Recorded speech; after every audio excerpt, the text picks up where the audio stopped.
Okay.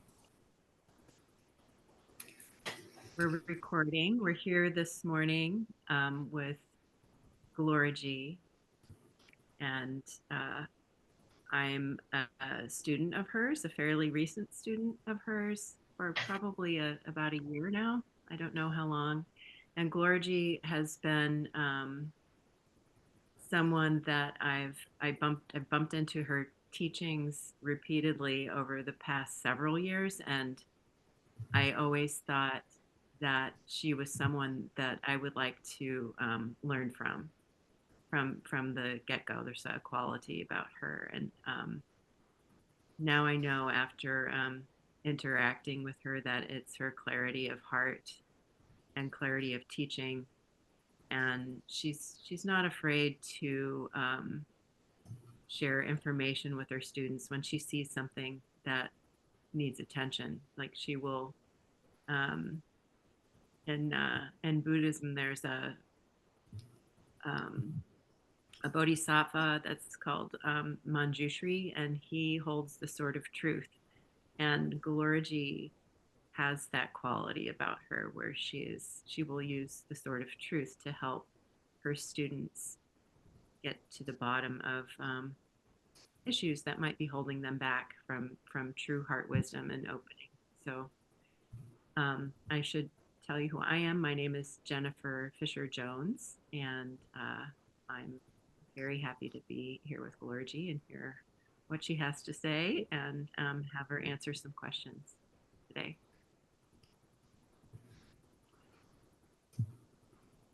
Okay, so I think it's me up next. My name is Elaine Bartholomew. I'm delighted to be here today with my dear friend Gloriji and teacher. I have known of Gloriji for many years through Facebook, but it wasn't until maybe about 3 years ago, I think it must be about 3 years now, that I had the opportunity to do a group session with Gloriji, and it was online. It was ladies, all over the world. And it was then that I realized the true heart-centered teaching of Gloriji. I'd come through more of a non-dual kind of awakening and teaching. And I found it it was very clear, but there was a coldness to it, and I felt an incompleteness too. But working with Gloriji, like Jennifer just said, she has that sword of truth, and she could see things in me that I didn't notice. And she could tell that I wasn't coming from my heart. And it's been really a journey of heart opening for me. And it feels much more rounded as we deepen into this. And I'm just loving the journey with Gloriji, and it feels like my greatest honor to be here today and ask questions of Gloriji and hear what she has to say. So thank you, Gloriji, for arranging this. It's my honor to be here. Thank you so much. I'm Gloriji, and I am in love with these two ladies. We're speaking today about resonance, and everything that they said about me is in them. And this is the way I see sacred reciprocity, because I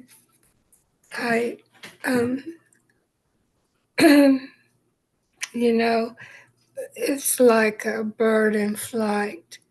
If you watch the one bird, you'll miss the many that are dancing across the sky, But you just watch one bird and you don't see the whole picture. And the whole picture is that what we see in the beauty of our own hearts reflects more about you as you are than about me. And this is the way I always feel when people praise me or uh, glorify the teaching or whatever it is. I say this is resonance. And this is how spirit works. We have resonance because it's in us. If something doesn't, no problem. If you don't feel resonance with a teacher or anybody on the street, it's a sign to just go your own way, you know? And it doesn't say anything about them as a person. You're being guided from within. um, I've been ill for a while, and the month of September was basically, um, I had 1 week in the hospital, and that was from hemoglobin problems. My hemoglobin dropped to 5. And then I had to go back to the hospital a couple of weeks later, and I had low blood pressure, and then uh, they found a hemoglobin on my liver, and they had a bag for 3 weeks that drained. So we postponed our meeting because I didn't want to be a bag lady, So it's been a ride, and I do feel much better.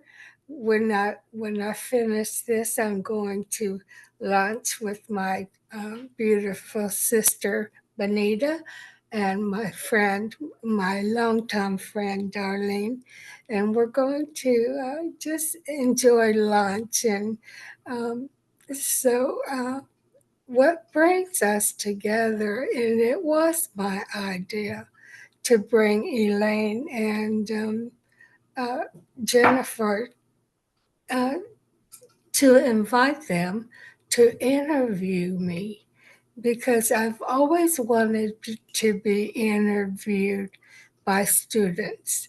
I watched all these other interviews, and they're somewhat boring because you have to get through how did you waken and all this stuff to get to the meat of it. And I just want to start right now with getting to the meat of it, and we can do this together. So this is an opportunity for me to go deeper. I know people are struggling, and this is a time that we need not um, to be glorified by teachers, but to human beings living this experience we're all experiencing on the planet. And this is important that we drop the rules, and be as human as we possibly can, because what happens is the ego becomes humble, and it becomes vulnerable, but yet discerning, because our awakened state is taken over the the heart. For me, the heart is a balance between mental and gut. It's like when the intuition arises, It comes from the heart. And I was telling Elaine the other day, when you speak from the heart, it goes into the heart of the person receiving it. And this is what we find missing with uh, I've been to the dry spell and I know the difference. But when my heart broke open, I became a bleeding heart. But that was just a phase. I was uh, maturing and really maturing. This is a mature teaching for those who are ready to go the distance.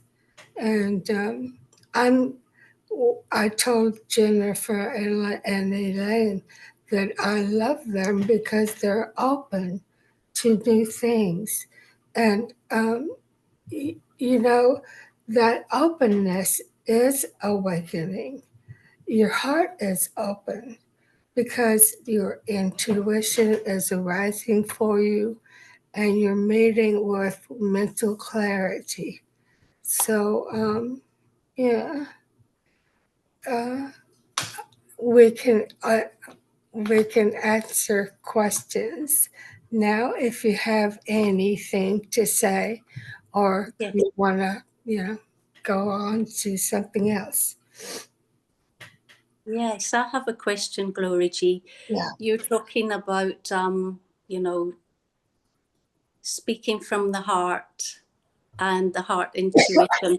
Can you explain how that works? Because I think that's something that not very many people understand about that true speaking from your heart and your heart's wisdom. Can you speak more about that? Yeah, the heart is open to receive mental messages and gut messages. Um, it's like, you toss that thing up to the mental and say, "Don't worry about that." Just brush it off. But when we have heart awareness, we're aware of the gut because it's the foundation. It's the this is the foundation that grounds us. And I've been, I've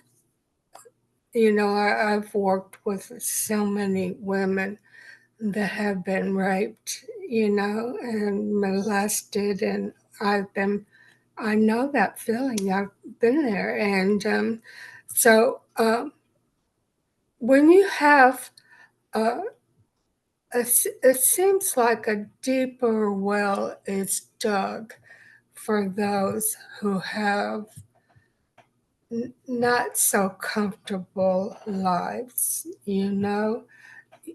Your well runs deep, but you also have to do, not have to do, but if you want to do, um, things that support this well. You want to address the molestation, the rape. You want to free the energy. And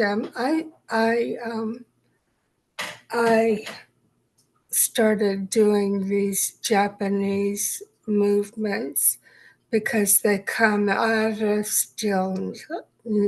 stillness. They're not yoga or anything like that.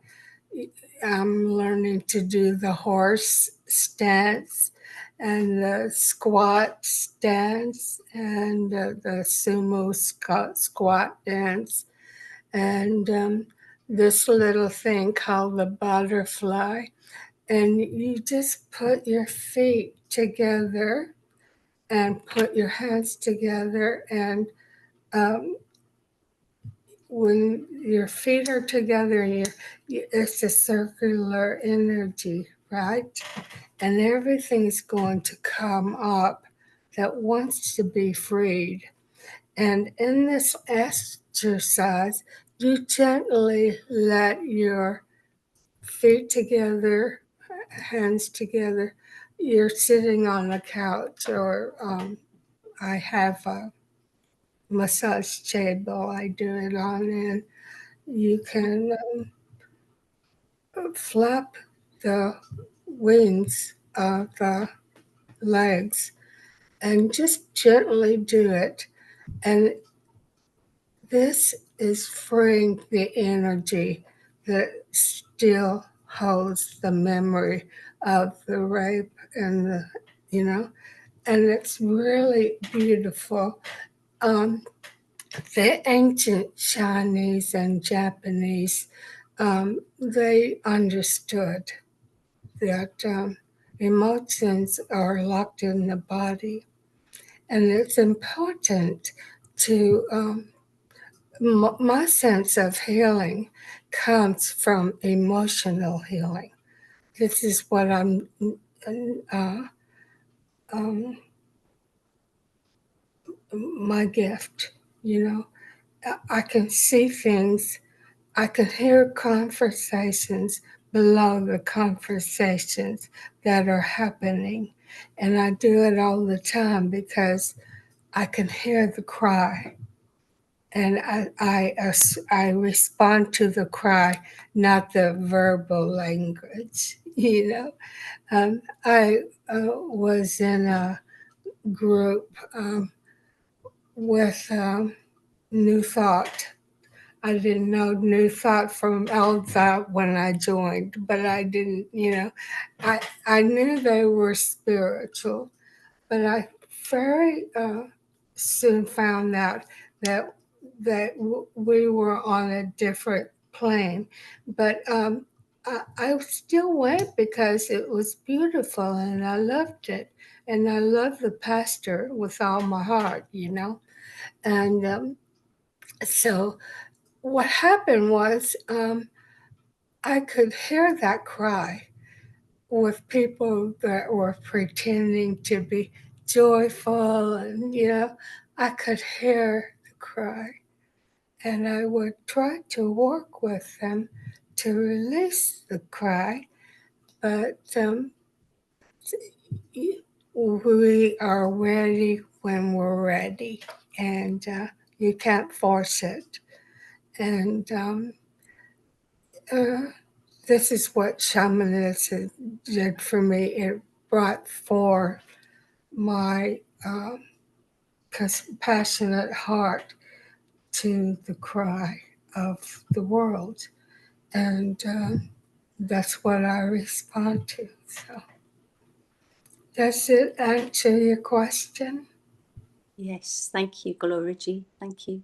Do you have any more questions about that?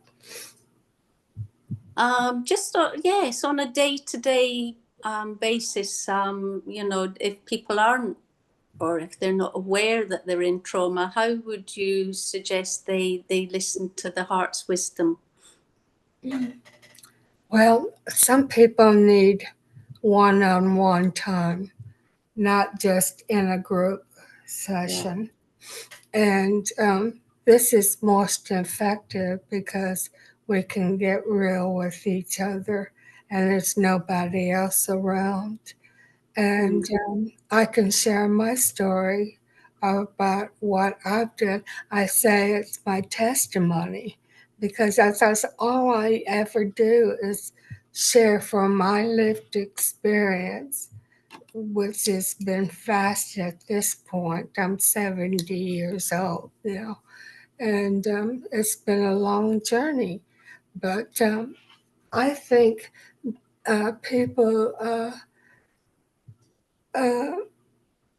when they have, uh, when we open up one on one, and there's no threat of anybody else hearing, um, we can um, go deeper, and then the person that I'm working with can feel the compassion that I'm feeling for them. So now we're in a compassionate state together, and this is where the truth can be revealed. And I don't know what that truth is, but Spirit does. And I'm moved to say something, and it's always the best thing that is out there because I don't have a pre plan. You know, a lot of therapists go to schools and they have a certain frame of stuff, but I don't have that. I went to shamanism school for 3 years, and it served me well because I love, well, you and Jennifer did the rock retreat with me, and that was powerful for both of you. And this is why you were invited to uh, be my guest for this interview because uh, you responded so beautifully for that. And I'm rambling, so okay. Yeah. Did it answer your question or no? Yes, yes. Thank you, Gloriji. It has. Yeah. I'll turn over to Jennifer if Jennifer has any questions that are burning. Sure, I've been interested in and hopefully this isn't too conceptual, but about the journey of the heart or the evolution of how your heart evolved. I'm sure it's different with that, but I, Yeah. for myself, I'm very much in that maturation process where it will be open and then it'll clench and then and just working through those growing pains is sometimes painful. um, Yeah, I love this question. We don't know it, but we contract when we see something terrible happening to somebody else. And um, we think we're being compassionate. Um, we call it compassion, but it's not really because we're not coming from the whole picture. So when I was in the bleeding heart state, I would just pray for everything, and everything needed prayer, and everything needed um, my attention, and all this.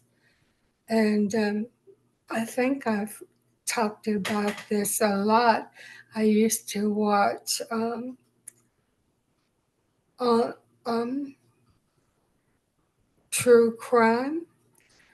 It's it's real. It's true crime. So this happened to people, and I would challenge myself um, to feel compassion for the perpetrator, and it was difficult to do in the beginning. But now I can say, um, with confidence, there is no death, and they're better off where they are now than when you punish them. So take this in your hat and smoke it. I just, I mean, I could joke about it because with the politics and everything going on, this is a necessary phase of consciousness because we created it together. And we need to realize that we're watching our own creation. And if we're taking sides for the victim and not having anything to do with the perpetrator, then our compassion is out of balance. and we're out of balance. So this is the big picture of the birds in the sky. You know, it's a dance, and I want to go to the distance of what spirit wants me to learn and speak to, and this is it. We're very polarized as a nation right now. People are being lied to, and they don't know what the truth is.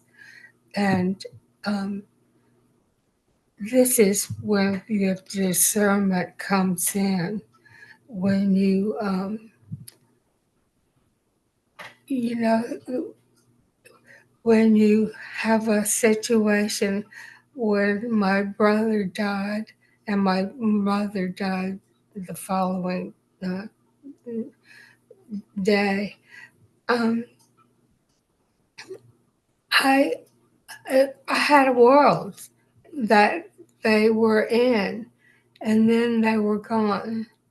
And my dad died 8 months later, and my brother was stripped of his clothes and dumped in an alley.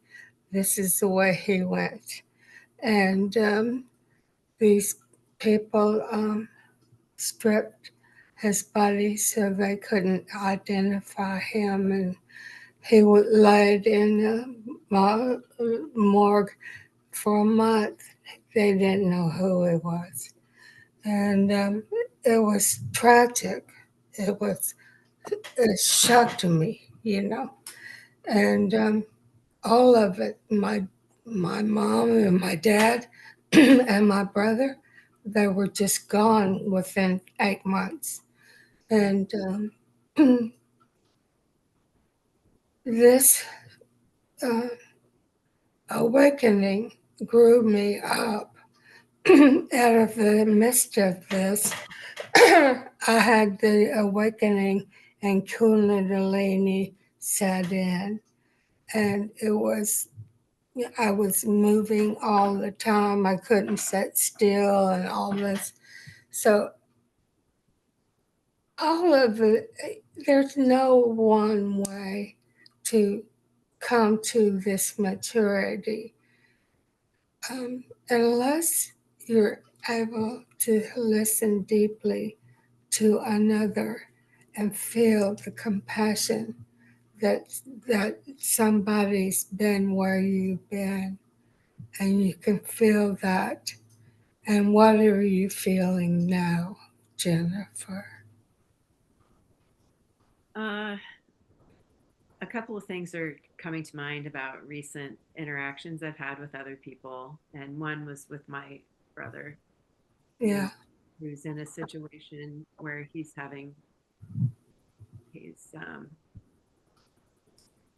he's having trouble for finding compassion for a young man who was driving when with his daughter, and they hit a deer and got into an accident, and both of the kids are okay, but um, there's a lot of blame on the young man who was driving, and so I've been navigating my like, so there's it's like double headed. So he's having a hard time finding compassion for the young man driving, and I'm having trouble finding compassion for him not having compassion. Yeah. Okay. Yeah. Yeah. So I'm Do seeing you that. have Oh, compassion? Do you mhm. have compassion for the man driving? Yeah. Okay, that's enough. Yeah. And this, um, the control is in you're trying to control your brother because he can't be compassionate. It'll come for him in due time, or it may never come, but this is okay, right? Hmm. It is okay because you don't want, um, well, go deeper a little bit now. Is this reflective in your past with your brother? Has he always disappointed you this way? Uh, yeah, yeah, more so in the last, Yeah. however many years. Yeah. So this is a spiritual authority. We all go through this. We think we have to be on our toes and correct everybody. I went through that stage. Yeah. The real maturity is what are you doing for your your the man that was driving and the compassion you feel for your brother. Because if you're trying to force compassion, this is mental, you know. You can't make him, he can't feel your heart. So just, um,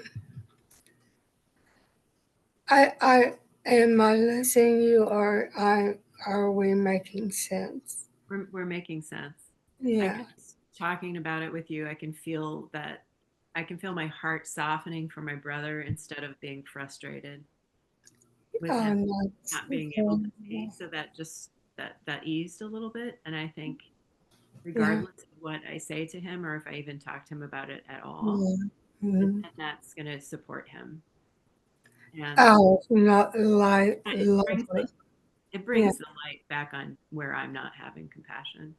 So I think Yeah. that showed up in a way that A um, lot of people don't want like compassion in non-duality, but there's that's the dry spell, you know. I got a phone call. Um,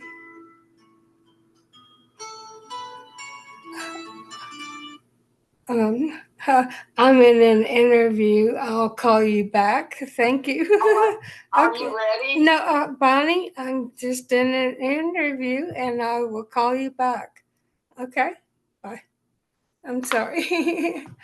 You didn't hear me. So, yeah. yeah. Okay. Yeah. When you, I think people don't like it because they don't think it fits in. Um, a lot of people don't think you have to feel, you know, compassion or whatever. That's not my path.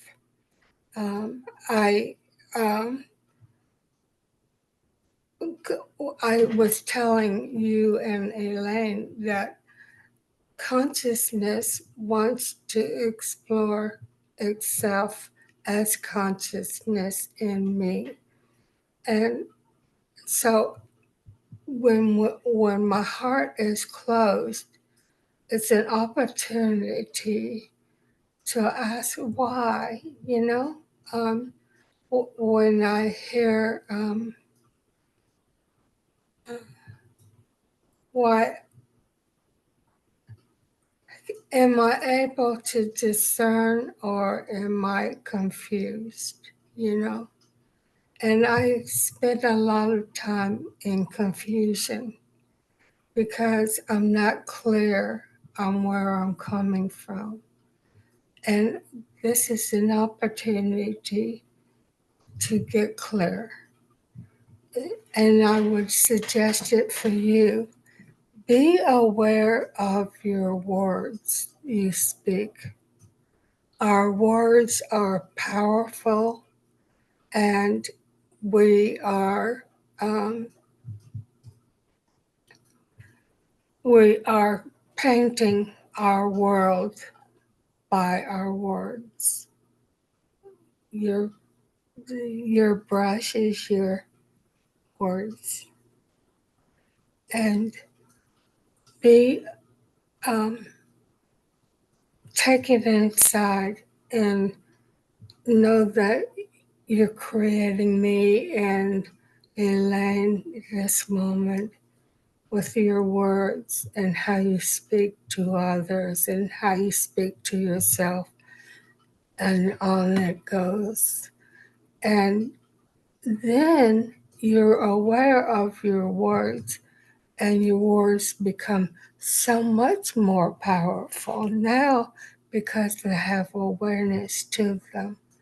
And the heart opens to that because you explored yourself all the way down to your heart, gut, and mental clarity. Does it make sense to you? Yes, it does. Thank you. Hmm. What time is it? She's what? She's Really. It's It's just 1:30. 10:30. Yeah, She's eager to go to lunch. she's ready to go to lunch, and they're not even open, I think. Yeah.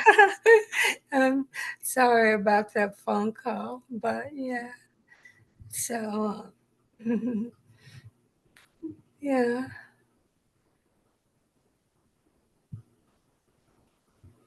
Yeah, I had another question, if I may, about yeah, see if yeah. I can formulate it. This was from a couple of days ago, or something that I've been noticing about, and it has to do a bit with resonance in the heart, and um, and I'm just curious about what I'm connecting to. Sometimes I'll be I don't know, moving through life.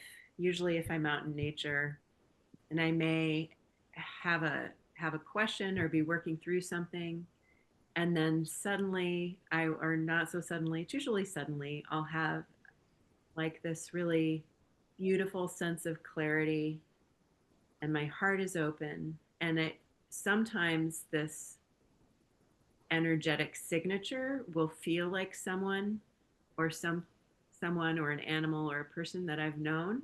So it has a flavor to it, but it I had this, I don't know, an inkling, or what felt like could be a realization that what I was actually tapping into wasn't necessarily a signature of another being, but it was just a reflection of um, source or myself, or just that unified, um, just a unity consciousness, perhaps. Yeah, yeah, And exactly. Yeah. so it wasn't necessarily that person I knew, but it was that Mhm. unified field that could Yeah, also contain that signature. That signature could be there.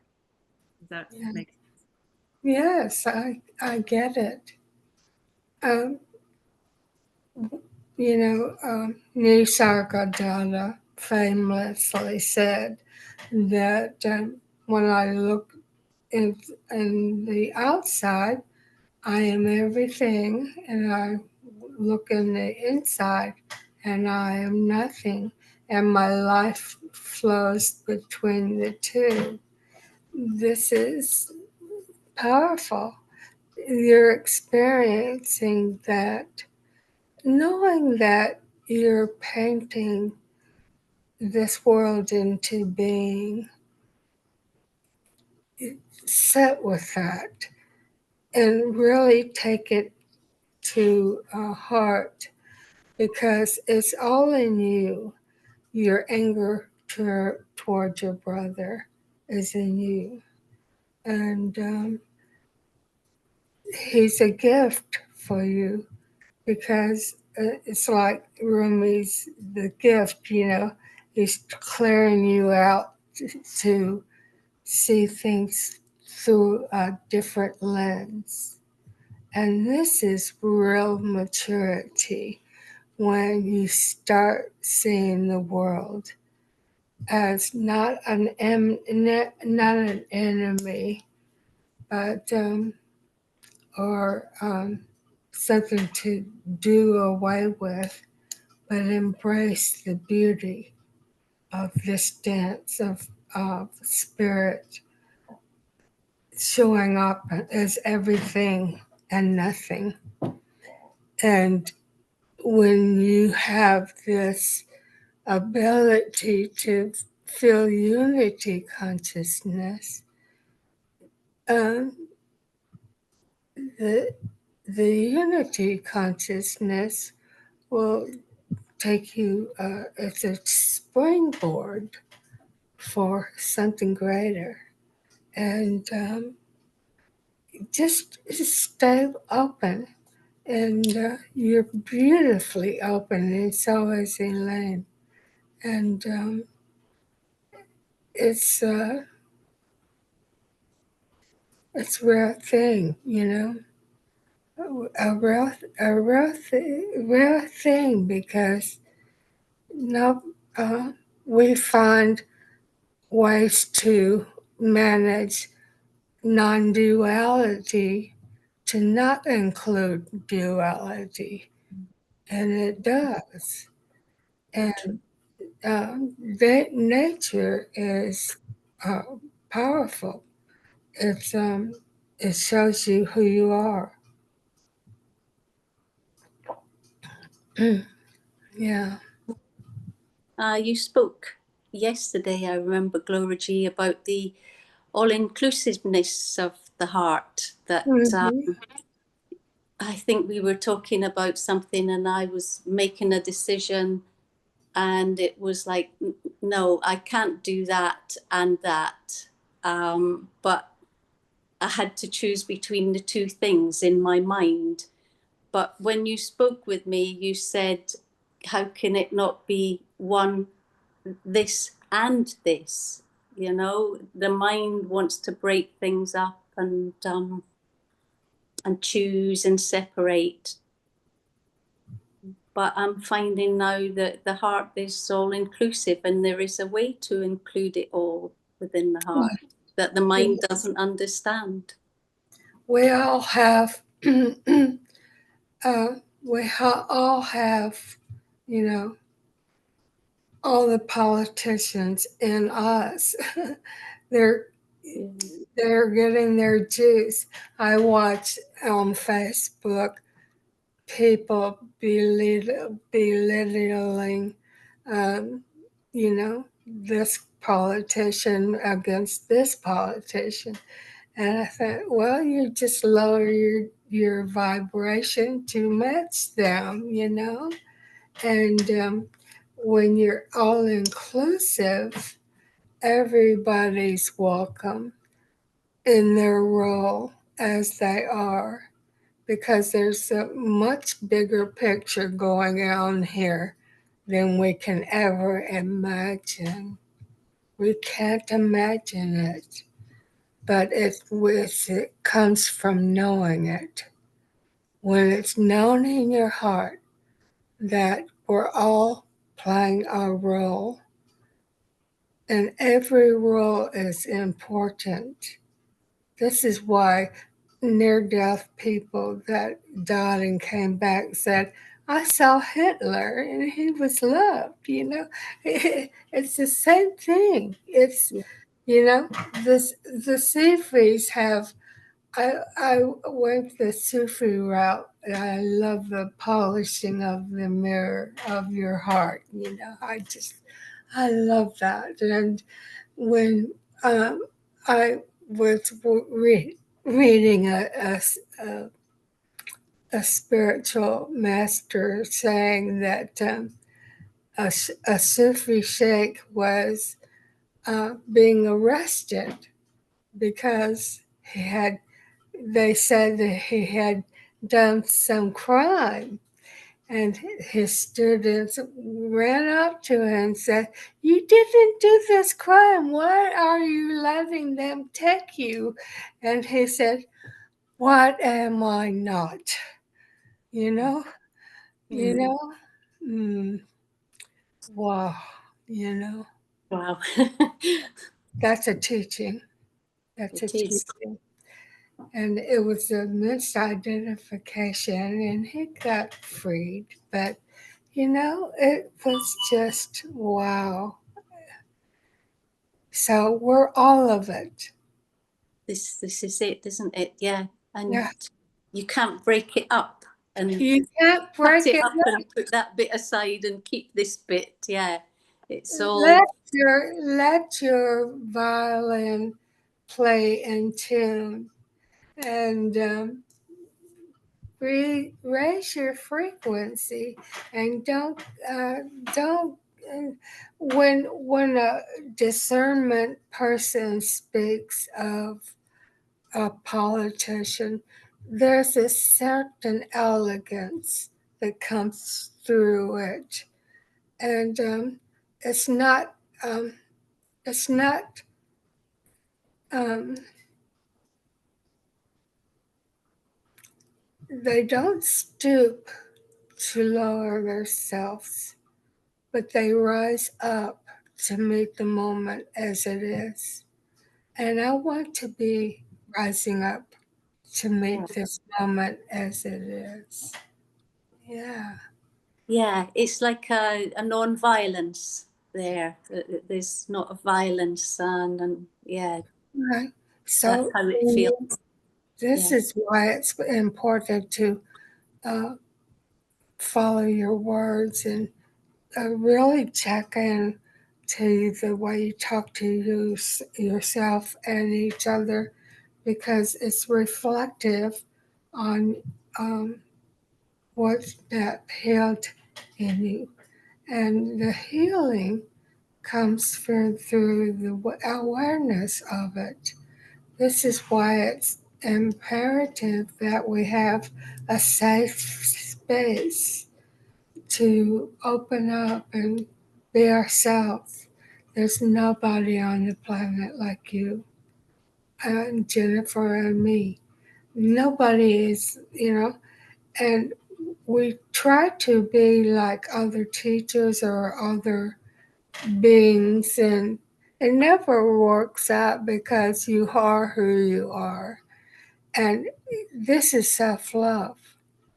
If you embrace yourself with all the nooks and crannies, um, that shadow and everything, uh, oh, this is love. Then your shadow is an ally.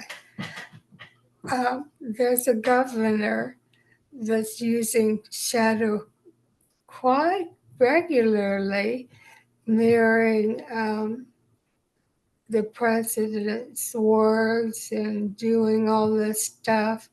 And he's not lowering his frequency, he corrects with his speech what is really going on, and he's using it wisely.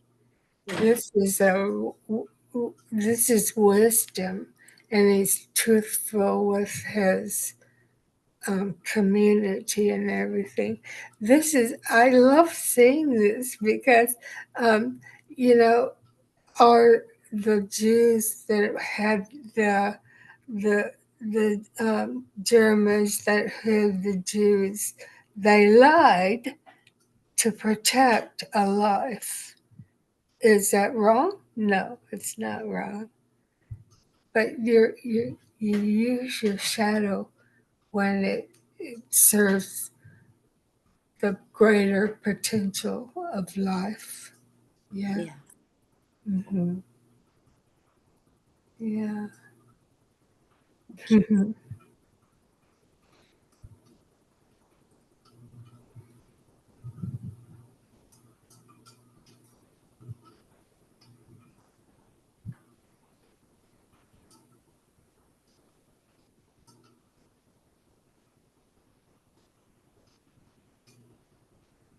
So, Gloriji, there was one other thing we were talking about the other day, and you said you would like to speak about it, and it's the resonant field of awareness, resonant field of consciousness, you called it.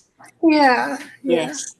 And I think that's kind of what we've been talking about, this resonance It is. that we feel. Yeah. Yeah. And Mhm. I find that as I work with you and Jennifer too, Mhm. just listening to the conversations that go back and forth, I'm becoming much more aware of this resonance, because it's like I drop out of here and start to feel what's going on. And in that feeling what's happening, and also aware of the thoughts, as they come up, rather than just reacting, I'll notice that just wisdom will just appear. It's just like an intuition that just bubbles up, and it's not something you've thought. There's a different quality to it. Yes. And it comes, it doesn't shout, it's very quiet, but it speaks with authority too. And I've noticed that when there's not so much noise going on in here, then I can hear this still small voice with the wisdom more often. Is this the resonance that you speak of? You're mirroring the resonance is in you, and nobody can take that away from you. And you're so open now. You're starting to have awareness and wisdom shine through. This is uh, this is what I want for everybody, because we all have this. We all have this in our ability. It may show up different. An artist may do a painting or whatever, but it shows up for everybody. And it's so beautiful. The resonance that you speak of is in you, and when we have this resonating field going on, this is where truth comes out between us. It's spirit. There's only one spirit, and one is too much. So, but uh, if you can't feel it, it's not real for you. If you can't feel it, the felt sense of yourself, if you can't feel this, it's not real for you. And people that have grounded themselves in presence can know this, because it's just jargon, word salad. Yeah. Yeah. Because that's because it's not grounded in your own experience, your own being. That's right. Yeah. That's right. It goes back to that deep well, that deep well that Eckhart Tolle has, and Adi Ashanti has, because he spent years with disease, and it comes differently for everybody, but it's beautiful. And do you think that all of the illness that you've had recently, have you noticed that has had any bearing on the depth of resonance for you? yeah, Yeah. I have um,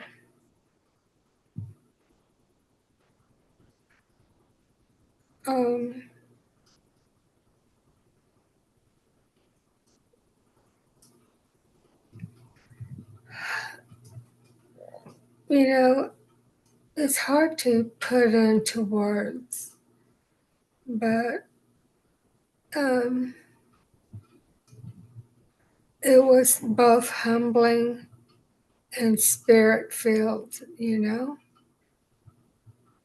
was a dance, and I couldn't walk for a week, I lost all my mobility. Now I'm fine, you know. But I had to have my bed changed and, stuff like that. And it was humbling to the body. It was really humbling. And, but my spirit remained high. I, um, I was in a good mood and I praised the nurses upside down. Just, I love them and they took good care of me and I really appreciated her, um, every one of them. And the doctors were so kind in their deliverance, and it was, yeah, it was a dance. Uh, I'm feeling better though. Mhm. So I hate to interrupt, but I know you have a time situation. Yeah. So Okay. it's 10 minutes. My clock says 10 minutes to 11. So we went a little bit over. Oh, okay. Yeah. So I don't know where you are with your plans, if we need to wrap it up. Well, I think this is a good space to stop. And I love you all so much. And thank you for doing this. I really appreciate it so much. Yeah. Thank you, Gloriji. Love Yeah, you and love Elaine. you. Thank you, Gloriji, for this opportunity and for inviting me and for inviting Jennifer too. It's been wonderful. Thank you. My pleasure. My pleasure. Thank you. Bye bye.